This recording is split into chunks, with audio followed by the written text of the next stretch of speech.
Told ABC7 a tractor trailer and a privately owned tour bus ran into each other around 9:15 this morning. The drivers of both vehicles were killed. It happened on Highway 62 180 just past the Border Patrol checkpoint. The highway was closed for several hours, but new tonight it has since reopened to traffic. We're also learning more about the victims who were killed. We just learned the driver of the semi was from Las Cruces. He's identified as 64-year-old Stephen Cunningham. The driver of the bus was 31-year-old Gregory Hoke. He was from Round Rock, Texas. Hoke was driving members of a band who were on tour. ABC7's Luke Linton has more on that. He's live now. Luke? Rick, the band Ghost Inside was on that tour bus driving state to state on their locals-only tour.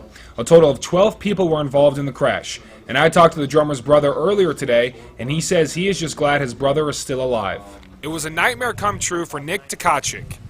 You always have that feeling like, even when you're seeing other reports for people that you don't know, you're like, well, that's sad, but it's not going to happen to me or my family. But it did. Nick's brother Andrew is the drummer for the band Ghost Inside and was involved in this deadly head-on collision. Medevac crews flew Andrew to a nearby hospital and treated him for head trauma and several broken bones. I was worried and frightful because that's my brother, and I mean, it sucks hearing when this happens with anybody, but you never think it will happen to you or anybody that you know until it happens. And when it does happen, it just kind of throws you for a loop, and you don't really believe it at first.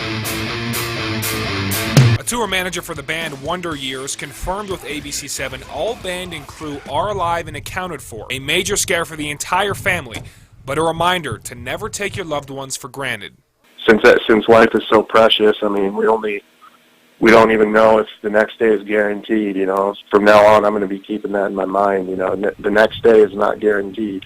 In the worst of times, his heart is huge, and he'll crack a joke and make you forget about all the problems that you're having.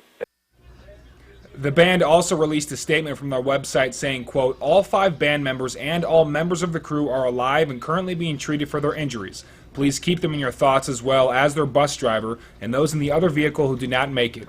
Unfortunately, all U.S. shows on the Locals Only Tour are canceled. And if you'd like to help, the GoFundMe account link is also posted on our website at KVIA.com. Rick, Ashley, back to you. Okay, thank you very much, Luke. And a check of the band's touring schedule did reveal they were heading west for a show tomorrow in La Mesa, Arizona.